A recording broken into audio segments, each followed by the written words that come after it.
Well students, good morning. Online classes में आप सभी का स्वागत है। आज हम सेकेंड ईयर एचडीपी के सेकेंड सेमेस्टर में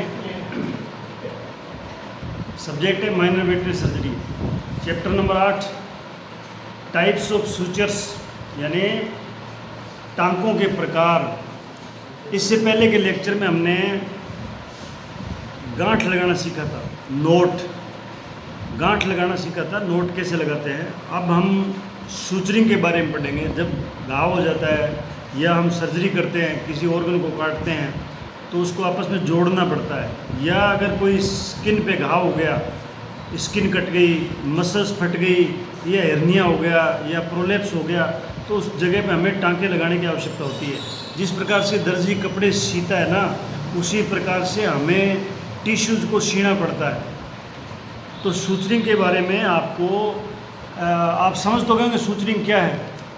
सर्जरी के हिसाब से सूचरिंग जो है उसमें जानवर को, हम जब जानवरों के बारे में अध्ययन करते हैं तो हमें जानवरों की सूचरिंग करनी पड़ेगी। जानवर के घाव हो जाएगा, जानवर की अगर सर्जरी करेंगे तो उसमें हमें सूचर करना पड़ेगा। और सूचर जो है इसको हम क्या बोलते हैं, सूचर पैटर्न बोलते हैं इसको, यानी कई प्रकार की सूचरिंग करनी पड़ती है तो उसको हम बोलेंगे सूचर पैटर्न, यानी उसका प्रकार क्या होगा, ये वेराइटी ऑफ सूचर्स, सूचर के प्रकार। अब टांके जब हम लगाते हैं तो इसके लिए हमने आपको पहले सूचर मटेरियल के बारे में बता दिया कि उसमें सूचर मटेरियल कितने प्रकार का काम में आता है।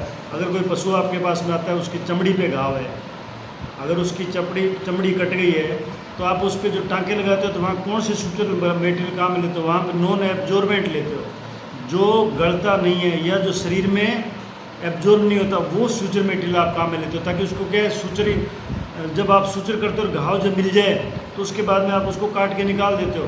लेकिन यदि मान लो वो शरीर के अंदर लगाना है, अगर मान लो इंटेस्टाइन की सूचरिंग करनी है, रूमन की सूचरिंग करनी है, अंदर मसल्स की सूचरिंग करनी है, तब हम जो है एब्जॉर्बेबल सूचरिंग मटेरियल काम में लेते हैं। जो शरीर वो टिश्यू के बने होते हैं, जो एब्जॉर्बेबल सूचरिंग मटेरियल है वो टिश्यू के बने होते हैं, शरीर के मतलब अलग अलग भाग के, जैसे कि किसी इंटेस्टाइन का पार्ट लेके बना लिया, किसी टेंडन से बना लिया, वो मैंने आपको पूरा डिटेल में बता रखा है। तो वो क्या है, अंदर की साइड में टाँके लगाते हैं तो वो अंदर ही एब्जॉर्ब हो जाता है। उसको फिर बाद में ऐसा थोड़ी होता है कि आप पेट दोबारा चीरोगे फिर उस टाँके को उठाओगे, ऐसा नहीं होता है।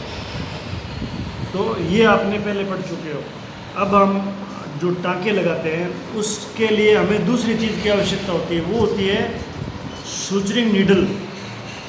सूचरिंग नीडल यानी सुइयाँ जो है वो कई प्रकार की होती है। जो सूचर के लिए जब आप प्रैक्टिकल में आओगे तो आपको विभिन्न प्रकार की जो सूचरिंग नीडल्स है वो मैं आपको दिखाऊंगा कि वो कितने प्रकार की होती है। बड़ी मोटे मोटे रूप में जो सुइयाँ जो है वो उसके टिप के आधार पे उसको हम डिवाइड करते हैं। टिप जो धागा, एक उसके सुई के जो है पार्ट होते हैं, 3 सुई के 3 पार्ट होते हैं। आप एक काम करो, जब आप इसको पढ़ रहे हो तो आप अपना पेज नंबर 101 निकाल लेना। जब आप इसको पढ़ो तो अपनी सर्जरी की बुक का पेज नंबर 101 निकालना। उसमें सुई के विभिन्न प्रकार दिए हुए हैं, डायग्राम दिए हुए हैं। तो सुई के अंदर एक आँख होती है, सुई की छेद होता है जिसमें से आप धागा पिरोते हो। उसके अपोजिट साइड में सुई तीखी होती है, नुकीली, जिसको आप क्या बोलते हो, सुई का एपेक्स बोलते हो। वो उसके अंदर घुसाते हो, किसमें, स्किन में या मसल्स में, तब जाके सुई का धागा पीछे पीछे आएगा। और बाकी जो बीच में बचता है वो सुई की बॉडी है। तो ये सुई जो है, इस नुकीली जो चोंच है ना, उसके आधार पर सुई जो है मेनली जो 2 प्रकार की होती है। एक होती है ट्रोमेटिक सुई और एक होती है एट्रोमेटिक। ट्रोमेटिक वो होती है जो घाव पैदा करती है, तीखी होती है। वो तीखी कैसे होती है, तीर जैसे होता है, तीर की तरह उसकी 3 तिकोनी होती है, वो कटा हुआ होता है आगे वाला भाग, तिकोना। वो क्या है, उसको बोलते हैं एट्रोमेटिक। एट्रोमेटिक का मतलब है इन सुइयों का आखिरी शिरा जो है नुकीला और गोल होता है। जो सुई एट्रोमेटिक है उसका किनारा जो है वो नुकीला होगा लेकिन गोल होगा, गोल और नुकीला होगा। और जो ट्रोमेटिक होगी, जो घाव पैदा कर सकती है, या तीखी जिसको बोलते हैं ना, वो होगी, उसके जो किनारे हैं वो तिकोने होंगे, 3 कोने वाले होंगे, कटे हुए। तो वो जो है वो मतलब कि उसमें ट्रोमा का मतलब होता है घाव पैदा करना। तो जो ट्रोमेटिक है वो ट्रोमा पैदा करती है, घाव पैदा करती है। एट्रोमेटिक है वो घाव पैदा नहीं करती है। तो ट्रोमेटिक और एट्रोमेटिक दो प्रकार की सुई होगी। यानी जो एट्रोमेटिक है उसका आगे वाला टिप है वो नुकीला होगा, गोल होगा। जो ट्रोमेटिक सूचरिंग नीडल है उसकी टिप जो धारदार तिकोना और नुकीला होगा, तिकोना होगा। अब उसके अंदर जो कई प्रकार के टाइप्स हैं, जैसे आपके एट्रोमेटिक नीडल है जो आगे से नुकीली है लेकिन वो गोल है, गोलाई लिए हुए, वो धारदार तिखी नहीं है, 3 धार नहीं उसमें। उसके प्रकार क्या है? उसके प्रकार ये एक तो स्ट्रेट होती है, उसके 2 प्रकार है। एक स्ट्रेट है, सीधी है बिल्कुल। एक होती है कर्व्ड जो मुड़ी हुई है, उसको कर्व्ड बोलते हैं, वो मुड़ी हुई होती है, बिल्कुल मुड़ी हुई, ठीक है। अब मुड़ी हुई भी कितने प्रकार की हो सकते हैं? सीधी तो सिर्फ एक ही प्रकार की होती है, वो सीधी होती है। लेकिन जो मुड़ी हुई है वो कई प्रकार से मुड़ी होती है। या तो क्या है, उसका कर्व जो है वो 1/4 सर्कल होता है, उसका 1/4 हिस्सा मुड़ा हुआ है, यानी वो पूरी मुड़ी हुई नहीं है लेकिन उसका 1/4 भाग जो है वो मुड़ा हुआ है। एक होता है 3/8 सर्कल में, जो 3/8 सर्कल जो पूरी मुड़ी हुई है। एक होती है हाफ सर्कल में, वो इससे भी ज़्यादा मुड़ी हुई है। हाफ सर्कल वाली जो है जैसे एक पूरा गोला होता है उसको बीच में से काट दो वैसी मुड़ी हुई है। एक होता है हाफ कर्व, एक हाफ सर्कल होता है, एक हाफ कर्व होता है। कर्व का मतलब आंधी मुड़ी हुई है, हाफ सर्कल का मतलब जो सर्कल है घुमावदार। ऐसे ही ट्रोमेटिक जो नीडल है, ट्रोमेटिक नीडल में कटिंग एज आपके डायग्राम में दिया हुआ है। जैसे ये मैं हाथ लगा रहा हूँ, ये देखो आगे धारदार है, ये है ना, ये ट्रोमेटिक नीडल है। इसके भी प्रकार जो है ना, या तो 5/8 सर्कल है, 5/8 सर्कल है, 1/2 सर्कल है। लूपी नीडल है, लूपी नीडल का मतलब है दोनों किनारे उसके मुड़े हुए हैं, वो लूप की तरह। और एक होता है टेपर, टेपर टाइप है, ट्रोकार टाइप है, 3/8 सर्कल है, स्ट्रेट है, डबल कर्व्ड है, हाफ कर्व है। ये आप इसमें देख सकते हो। इस प्रकार के सुइयों के प्रकार है।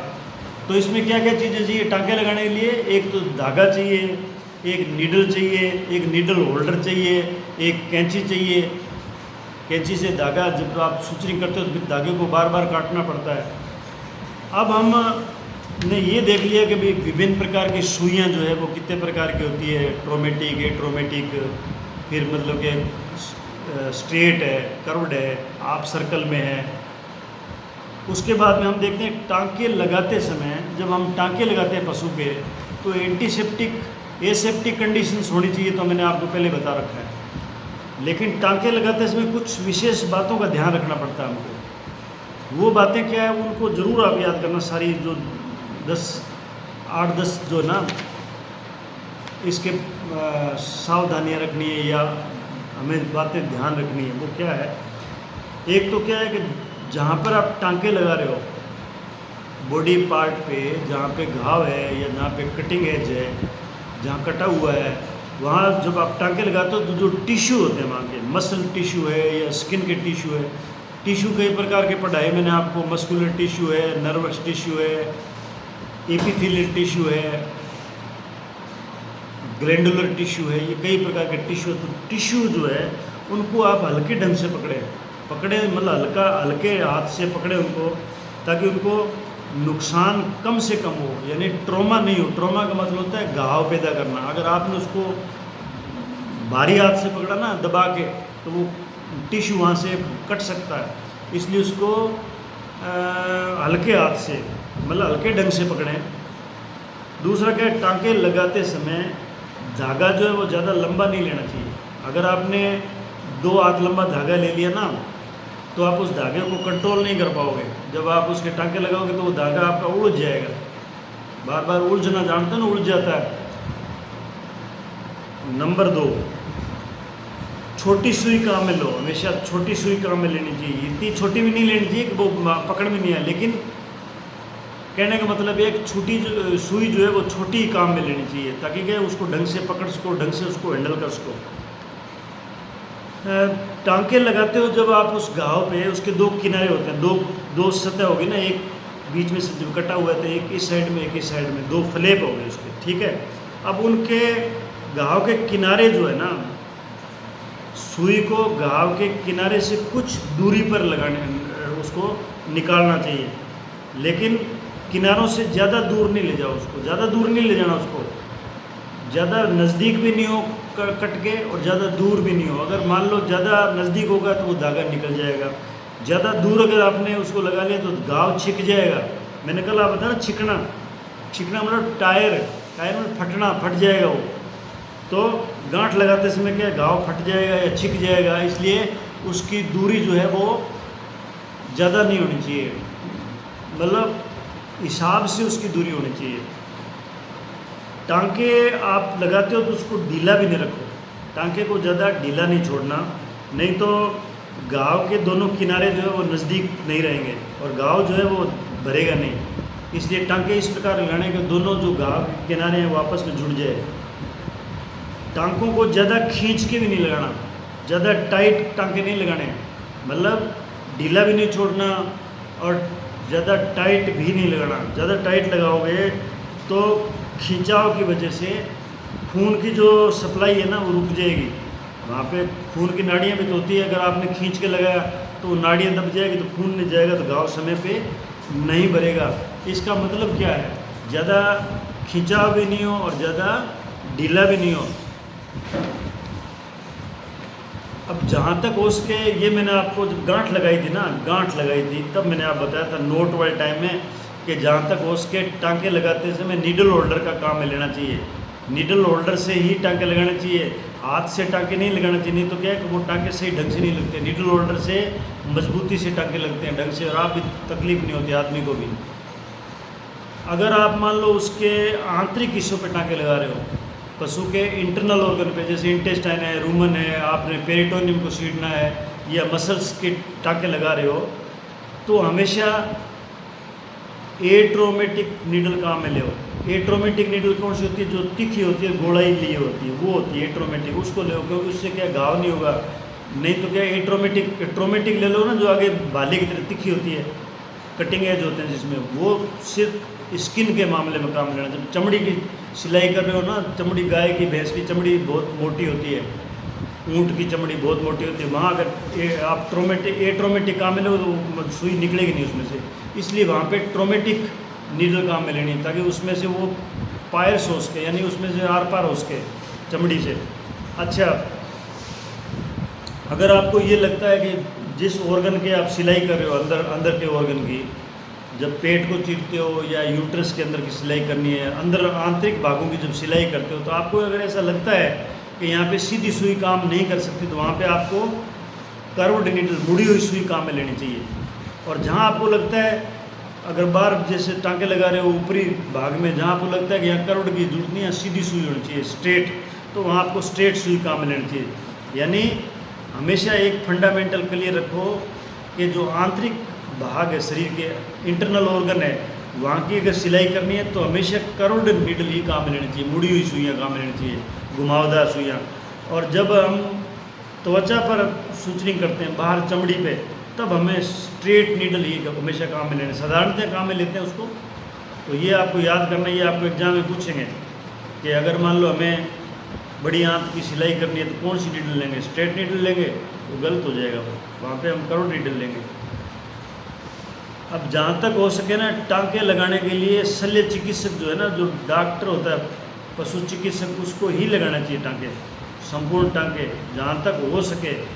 अगर मान लो उनके कोई प्रॉब्लम हो तो कंपाउंडर को लगाना चाहिए, कंपाउंडर को टांके। कंपाउंडर सिर्फ हेल्प के लिए होता है, वो उनकी हेल्प करता है।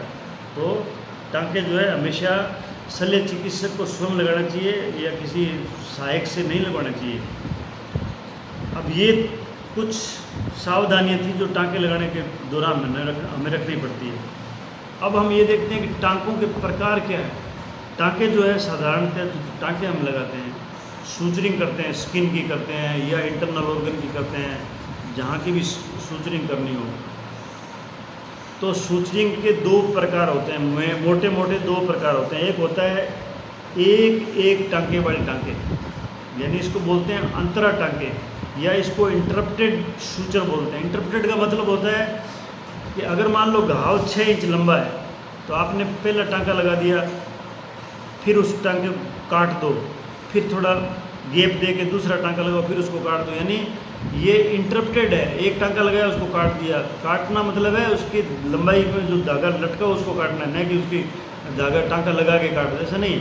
एक टांका लगाया फिर उसका जो लंबा धागा उसको काट दो, टांका लग गया ना एक, अब सेकंड टांका उसी तरह दूसरा लगाओ, इसको बोलते हैं इंटरप्टेड।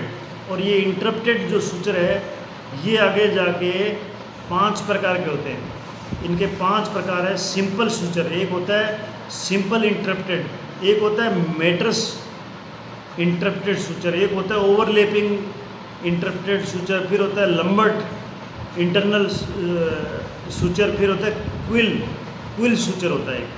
अब जो मैट्रस सूचर है उसके भी 3 प्रकार हैं, उसको 3 प्रकार है। क्या? हॉरिजॉन्टल मैट्रस सूचर है, एक वर्टिकल मैट्रस सूचर है, और एक होता है क्रूशिएट मैट्रस सूचर। ये 3 प्रकार है इसके। अब जो सेकंड बताया मैंने आपको वो है कंटिन्यूस सूचर, यानी उसको बोलते हैं एविरल टांके या निरंतर टांके। इसका मतलब ये है कि आपने अगर टांके लगाने हैं, मान लो 6 इंच लंबा या 7 इंच लंबे टांके लगाने हैं स्किन के ऊपर या कहीं ऑर्गन पे, तो आप एक पहले गांठ लगाओगे, उसके बाद में एक टांका लगाओगे जिस प्रकार का भी लगाना है, फिर उस टांके को आगे कंटिन्यूस कर दो। फिर वो सुई को, धागे को काटना नहीं है, उसको घुमाते जाओ, पूरी स्किन की सूचरिंग कर दो जितना घाव है, तो इसको बोलते हैं कंटिन्यूस सूचर। और ये चीज़ें जो है अगर आपकी क्लासें लगी तब आपको सामने मैं करके बताऊंगा, अगर नहीं लगी क्लासें ऑनलाइन ही हुआ तो फिर आपको जो है मैं जिस प्रकार से मैंने गांठ लगाना बताया था वो गद्दा लेके वैसे ही गद्दे पे काट के गद्दे को उसके जो टांके लगा के बताऊंगा मैं आपको। इसमें ऑनलाइन जैसे भी आपको उसको भी कुछ न कुछ आपके पल्ले ज़रूर पड़ेगा। तो निरंतर टांके जो है एविरल टांके हैं उसके भी कई प्रकार हैं। उसके कई प्रकार क्या है? सिंपल कंटिन्यूस सूचर होता है एक होता है लॉक स्टिच सूचर, एक होता है पर्स स्ट्रिंग सूचर, एक होता है लंबर्ट कंटिन्यूस सूचर, एक होता है पुशिंग सूचर, एक कोनेल सूचर और जोबर्ट सूचर। ये कई प्रकार हैं। अब इनके जो टांकों के प्रकार हैं अलग अलग, ये हम जो है कल के जो लेक्चर में जो है, कल जो लेक्चर में लेऊंगा आपका, उसमें मैं सब जो आपको एक एक करके बताऊंगा। अब जो साधारण टांके मैंने आपको इंटरप्टेड सूचर बताया था ना, एकल टांका, उस एकल टांके का फ़ायदा ये है कि अगर एक टांका टूट जाए ना, गड़ जाए या टूट जाए, तो पूरे सूचर नहीं खुलते हैं क्योंकि अलग अलग है सब टांके। ये इसका एक फ़ायदा है। लेकिन इसका नुकसान भी है। नुकसान ये है कि इसमें समय ज़्यादा लगता है टांके लगाने में, और इसके अंदर धागा भी ज़्यादा लगता है। और जो कंटिन्यूस सूचर है जिसमें धागा एक बार पिरोने के बाद पूरा लास्ट में जाके चलता रहता है, फिर उसमें गांठ लगाते हैं, उसमें कुछ फ़ायदे हैं। फ़ायदे ये हैं कि एक तो ये धागा जो है उस टांका जल्दी लगता है, उसमें धागा भी कम लगता है। लेकिन उसका नुकसान ये है कि अगर मान लो एक टांका टूट गया तो फिर पूरा जो घाव है ना वो खुल जाएगा पूरा। तो आज हम सिर्फ ये इंट्रोडक्टरी इसके टांकों के प्रकार जो है उनका वर्गीकरण और उनके ध्यान रखने वाली बातें, और फिर नीडल्स कितने प्रकार के इतना अध्ययन किया, इतना ही करेंगे आज। कल हम आगे एक एक सूचर के बारे में सूचर लगाना सीखेंगे। धन्यवाद।